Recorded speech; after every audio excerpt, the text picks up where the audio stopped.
Labarai daga gabas ta tsakiya, masu saurare ku gyara zama domin jin rahotannin labaran da muke tafa da su, yayin da za ku ji cewa Trump ya gargaɗi Netanyahu cewa zai zara hannunsa cikin yakin ya bashi shi da Iran su gwabza. Haka zalika za ku ji cewa Netanyahu ya yi gargaɗi kan kai wa ƙasar Iran hari da dukkanin ƙarfinsa. Shin wannan sabon yaƙi da ya ɓarke tsakanin Iran da Isra'ila me hakan ke nufi bayan hare-hare da ƙasar Iran ta kai wa ƙasar nan ta wato Isra'ila? Masu saurare ku gyara zama kuma ku biyo mu daki-daki dalla-dalla domin jin rahotannin labarin da za mu kawo muku. A yau muna ranar Talata 9 ga watan Jun na shekara ta 2026. Donald Trump shugaban ƙasar Amurka ya gargaɗi Firaministan Isra'ila Benjamin Netanyahu cewa nan gaba kaɗan zai iya barinsa ya je ya ƙarata da Iran matuƙar ya ci gaba da rura wutar yaƙi. Kamar yadda shugaban na Amurka ya gaya wa tashar Channels 12 ta Isra'ila a wata zantawa. Kamfanin dillancin labaran ƙasar Isra'ila ya ba da rahoto a jiya Litinin cewa Netanyahu bai faɗa wa Donald Trump game da shawararsa ta baya-bayan nan ba ta kai wa ƙasar Iran hari a ranar Lahadi da ta gabata ba, har sai da lokaci ya ƙure a matakin tsarawa. Trump ya nemi Netanyahu a ranar Lahadi ya guji kaiwa Iran hari na ramuwar gayya kan harin da aka kaiwa Isra'ila bayan ta kaddamar da hari a Beirut babban birnin Lebanon. Hirar ta kare ne ba tare da cimma yarjejeniya ba, kuma Netanyahu bai sanar da Donald Trump game da shawararsa ta ƙarshe akan batun ba, kamar yadda tashar Channels 12 ta bada rahoto. Daga bisani Netanyahu ya sanar da sakataren wajen Amurka Marco Rubio cewa ya yanke shawarar kaiwa ƙasar Iran hari. Trump ya faɗa wa tashar Channels 12 cewa ya yi ƙoƙarin rage girman harin. Trump ya ja kunnen Netanyahu akan ya guji rura wuta don kada yaƙi ya sake wato kacamewa da Iran. Ya shaida wa tashar Channels 12 cewa na faɗa wa Bibi Netanyahu gwammaka ya hattara game da abin da kake yi saboda nan gaba kaɗan zan iya barinka ka je ka karata da Iran. Netanyahu Firaministan Isra'ila ya bayyana cewa zai kai wa ƙasar Iran hari da dukkanin ƙarfinsa matsawar Iran ba ta daina wato kai mata hari ba. Inda Firaministan Isra'ila Benjamin Netanyahu ya ce Isra'ila za ta kai wa Iran hari da ƙarfinta idan Tehran ta kuskura ta sake kai musu hari, batun da ke zuwa bayan shugaba Trump ya buƙaci kowane ɓangare ya tsagaita wuta. Mr. Netanyahu ya ce a yanzu dai Isra'ila na ƙoƙari na ganin ta yayyafa wa kanta ruwan sanyi bayan Iran ta ce ita ma za ta daina kai hari kan Isra'ila. Fadar gwamnatin Amurka ta tabbatar da cewa Mr. Trump ya kira Netanyahu domin su tattauna. Isra'ila ta kuma sake aikewa sabon gargaɗi ga mutanen kudancin Lebanon ta umarninsu da su sauya matsuguni saboda za ta ci gaba da kaiwa Hezbollah hari. Shin sabbin hararen Iran kan Isra'ila da ma kacamewar wannan yaƙi me hakan ke nufi kowane saƙo ke aikewa? Lokacin da Iran ta kaddamar da hararen makamai masu linzami da na jirage marasa matuƙa kan Isra'ila a tsakar dare a matsayin wato mayar da martani kan harin da ƙasar nan ta Isra'ila ta kai akan wato Hezbollah. Nan take ba a ga cikakken tasirin harin ba, sai dai tasirin siyasar lamarin shine abin da ya shafa ko kuma abin da ya fi girma.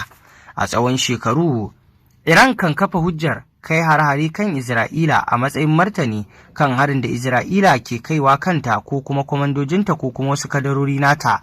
To amma wannan karo abin da ya sha bamban, Iran ta ɗauki matakin ne sanadiyar wani hari da Iran ta ce Isra'ila ta kai kan wani wato gini mallakin Hezbollah a kudancin birnin Beirut.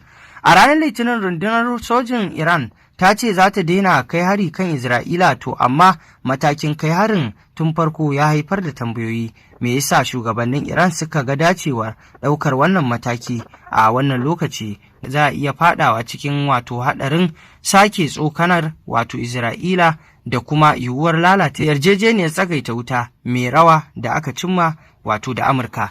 Kun ji fa, wai tsokano Isra'ila bayan Isra'ilan ita ce a yanzu ta yi tsokanar. Kaga Iran ita martani ta mayar, babu batun tsokana. Wanda ya fara kaddamar da hari shine wanda ya yi tsokana. Yana iya yiwuwa amsar na tattare da abin da shugabannin Iran suka lura da shi bayan makonni da aka kwashe ana yaƙi. Ta wani fannin za a iya cewa jamhuriyar musulunci ta Iran ta rauna bayan yaƙin da ya wakana, amma dai raunanar ba wai irin yadda ake tunani ba. Duk da matsin lamba wato daga dakarun Amurka da na Isra'ila da kuma wato batun tattalin arziki da toshe tashar jiragen ruwan Iran. Ƙasar ba ta rushe ba har yanzu kuma ba a kawar da gwamnatin ƙasar ba.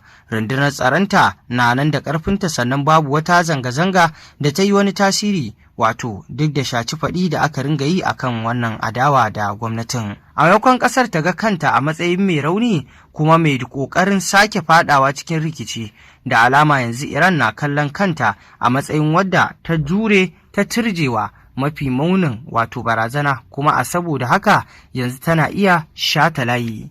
Saboda haka nan harin da Iran ta kai kan Isra'ila zai iya zama ba mataki ne na ramuwa ba, sai dai mataki ne na wato kandagarki. Haka na iya nuna cewa Iran na nufin ba za ta amince da duk wani hari kan ƙawayenta ba a yankin.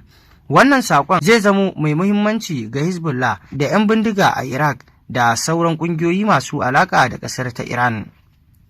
Wani abu da ke ƙara wa Iran daraja a kodayaushe shine sanin cewa ba ta amincewa a taɓa ƙawayenta. Rashin ɗaukar martani daga gare ta bayan ta fitar da wato gargaɗi a bayyane zai iya yin illa ga wannan martabar tata.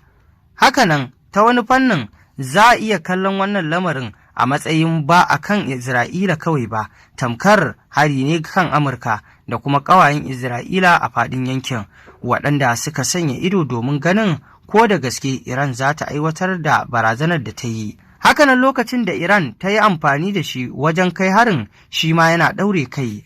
A baya-bayan nan shugaban Amurka Donald Trump ya bayyana cewa da alama an kusa cimma yarjejeniya. Tunanin da kowa zai yi shine ita ma za ta kaucewa wato duk wani abu da zai yi barazana da zagon ƙasa ga turbar diflomasiya da aka biyo. To amma da alama Iran ba ta kallon lamarin ta wannan fanni. Shugabannin Iran za su iya yin tunanin cewa za su sake nuna cewa wato har yanzu suna da ƙarfi, zai ƙara musu ƙarfin faɗa aji a teburin tattaunawa a maimakon raunanawa. Daga ɓangaren Iran za ta ga cewa nuna cewa a shirye take ta yi amfani da wato ƙarfin soji zai tunatar da Amurka da Isra'ila cewa Iran ɗin na da zaɓi daban-daban. Ba lallai ne cewa hakan na nufin Iran na son yarjejeniyar tsagaita wutar ta watse ba. Iran ta ɗauki matakin ne domin yin kurari da kuma aika saƙo a siyasance, sai dai ba lalle bane hakan ya hana sake rincaɓewar yaƙi ba. Babu tabbas ko wannan lissafi nata zai yi daidai. Martanin al'ummar Iran ya yi daidai da muhawarar da ake tafkawa. To masu saurare me za ku ce kan wannan al'amari da yake wakana tsakanin Iran ɗin da Isra'ila cikin wannan sabon yaƙi da ya ɓarke tsakaninsu? Muna so mu ji ra'ayinku kan haka, mun gode.